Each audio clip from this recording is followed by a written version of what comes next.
Hi everybody, I'm Renee D, and welcome to another edition of Renee Dee-I-Y, where I learn to do things and I always say, if I can do it, so can you. So today, it's the outdoor edition. We are here with Phil Shearon of Shearon Design, who's going to talk to us about outdoor landscaping in Arizona. So welcome, thanks for joining us. Absolutely, thank you Renee for having me. So excited to share this amazing property with you and just kind of show you the cool things that we've been able to do to bring this family estate into the current times. It is beautiful. So I know you said this is one of your favorite properties. It is. How long have you been working back here? Yeah, so we've been working on this project really since December of 2021.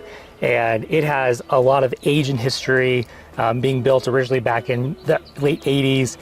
It's amazing. Well, so this property is very lush, so we can feel the green nature of it. And with all the greenery and the grass and everything, it's actually a lot cooler for us too. So, so Phil, let's take a little look around. Let's see what's happening over here. Absolutely.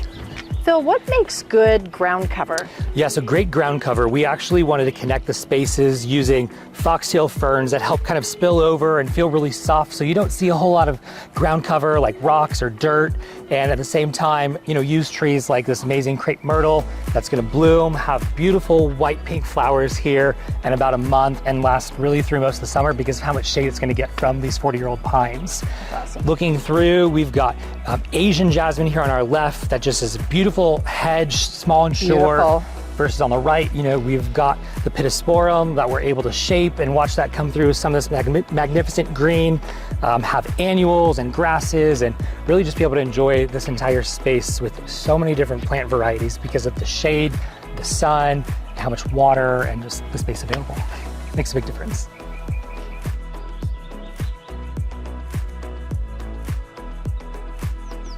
So Phil, tell me a little bit about the turf. Yeah, so one of the things we want to do to help start conserving water and think about how we can keep green grass is we take a few areas in the lawn and actually converted it over to synthetic turf. So we picked a high grade selection on this side so we can have the dark lush green that the rest of the grass will have year round. At the same time, still allow trees to get water and, you know, not have any awkward lines and things so that it still feels connected and cohesive. But at the same time, we're able to reduce some of that water consumption, especially on a property this size. Well, and especially you were saying that based on turf selection, it really looks very similar on both sides. So you don't really have a sense that one is a synthetic and one is natural. Exactly, and that's just great installation, making sure the people that are doing it are experts at it, especially, you know, when you want that very cohesive, connected feel. Otherwise, yeah, you'll find something, you get seams and you get these things that are just unsightly. So good turf, good installers, and making sure things just line up right make a huge difference.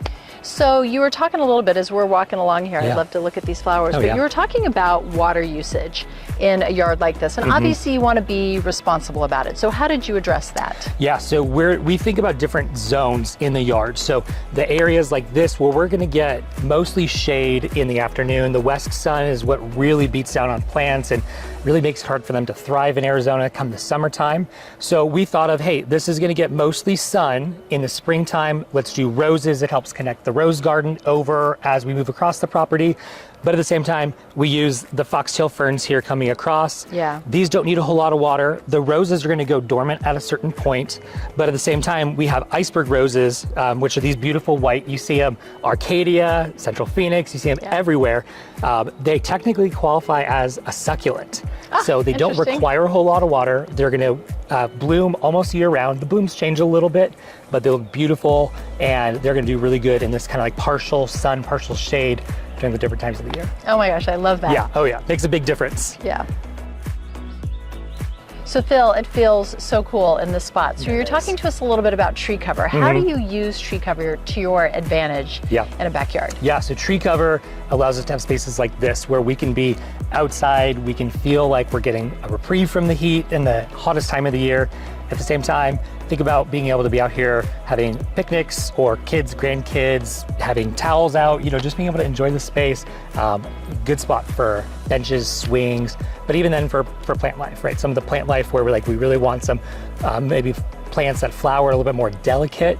We can use some of those in this space and actually get some prolonged color coming into the summer in a space that maybe doesn't get a whole lot of sun. Yeah, so you get a little bit of that protection. Oh, yeah. So you were talking a little bit about the plant selection out Yeah. here, and that you felt a little inspiration when you were making some plant selections. Yeah. So tell us about that. Yeah, I'd love to. Honestly, it's a special project for us for so many reasons, but being able to be brought into a project where we're trying to help bring a home back to its former glory, at the same time honor the past but carry it into the future.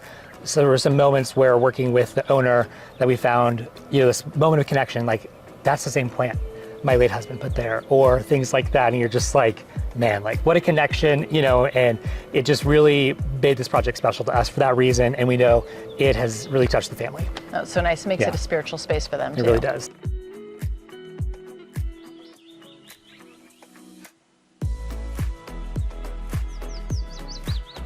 So Phil, how do you think about building a landscape? Yeah, so we want to first approach is layers. So we want to think about things from lower, mid, high, and then sometimes extreme highs. So sometimes we have really tall buildings or homes or things like that, or in this case, 40-year-old trees. We want to think about how we connect everything from top to bottom. So from ground covers to kind of this mid layer, you can see some of how this is growing in. Yes.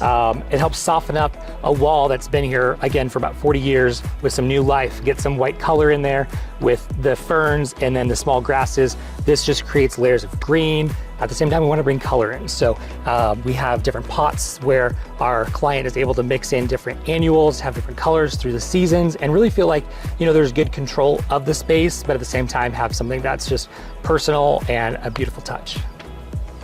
So Phil, thank you so much for the tour of this beautiful property Absolutely. today. So we're all going to want to follow you now. Where can we find you? Yeah, you can find us on Instagram at Shearon Design Collective. And of course, our website, www.sharondesignco.com. That's awesome. And for us at Iconic Life Magazine, you can find us on social at Iconic Life Mag, and you can find us on iconiclife.com for all of our digital content produced daily. Until next time, see you later.